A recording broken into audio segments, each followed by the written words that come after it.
কিরকম ভালোবাসি শুনবি শুনবি তোরে কেমন ভালোবাসি তাহলে শোন।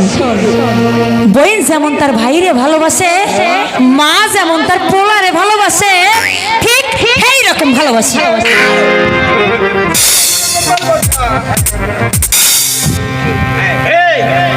কিরকম ভেবেছিলে দাদা বাবু? ও মনে হচ্ছে একটু রং ধরেছে না? কি যে বলেন দাদা বাবু? ওই বুঝে মা বলতে ডাকছে, যাই মা।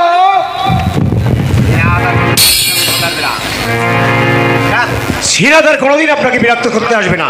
আমি একজন সামান্য ঝি, আপনি আমারে আপনি কইতাছেন কেন? আপনাকে আপনি সম্বোধন করলে আপনাকে অনেক ছোট করা হয়, আপনি প্রণামের যোগ্য। শিবেন বাবু? শিবেন বাবু না, শিবেন দা। আপনার সম্পর্কে বিজন বাবুর মুখে আমি সব কিছু শুনেছি, শুনে আমি ভেবে অবাক হচ্ছি এই যুগে এমন মেয়েও আছে যে নিজের সুখ স্বচ্ছন্দে